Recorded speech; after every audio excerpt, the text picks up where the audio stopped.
The psychology of money. ఈ పుస్తకం రచయిత మోర్గాన్ హౌజెల్.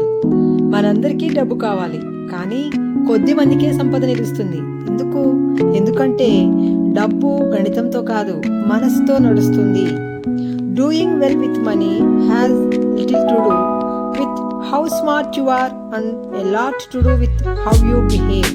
అంటే తెలివి కాదు, ప్రవర్తనే సంపదకు మూలం. రచయిత చెప్తున్నాడు, point number 1, behaviour is more powerful than knowledge.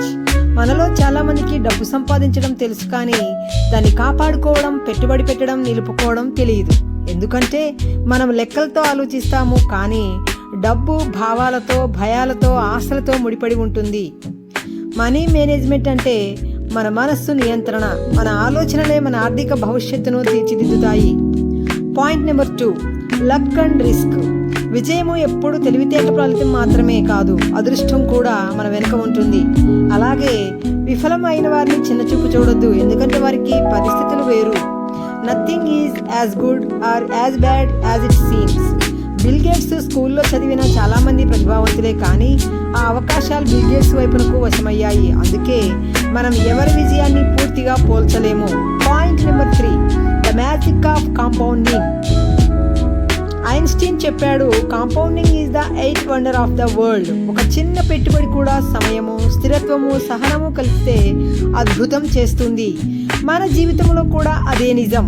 రోజుకు కొత్త అలవాటు, ఒక చిన్న సేవింగ్ కాలక్రమంలో పెద్ద సంపదగా మారుతుంది. Consistency is the real power. Point number 4, real wealth is freedom. డబ్బు అంటే వస్తువులు కొనడం కాదు, నిజమైన సంపద అంటే స్వేచ్ఛ.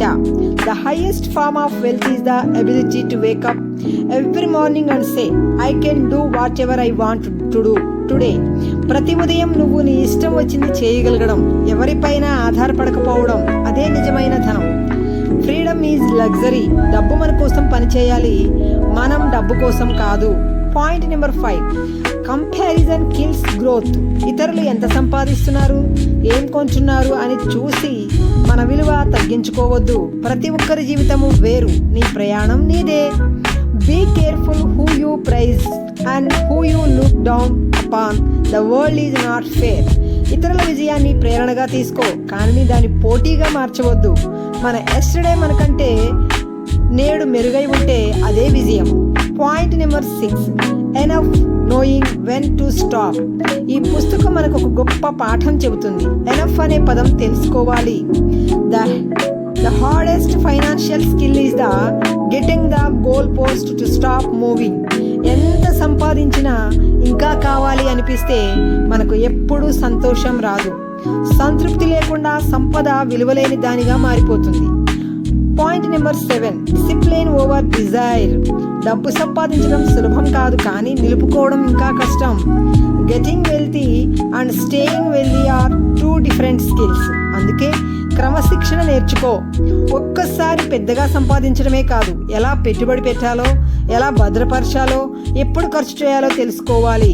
Point number 8, final life message. Morgan Housel మనకు చెప్తుంది స్పష్టంగా, డబ్బు అనేది కేవలం గణాంకం కాదు, అది మన ఆలోచనల ప్రతిబింబం. Money is not about making more, it's about being in control of your life. డబ్బు మనకు బానిస కావాలి, మనం దానికి కాదు. మన ఆలోచనలు స్థిరంగా ఉంటే మన భవిష్యత్తు సురక్షితం అవుతుంది.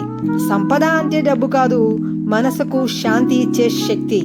డబ్బు మనసుకు బానిస అయితే జీవితం సంతోషం, డబ్బుకు మనసు బానిస అయితే జీవితం శోకం.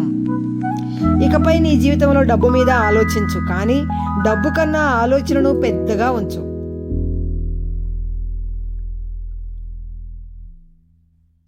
ఇది ఫ్రెండ్స్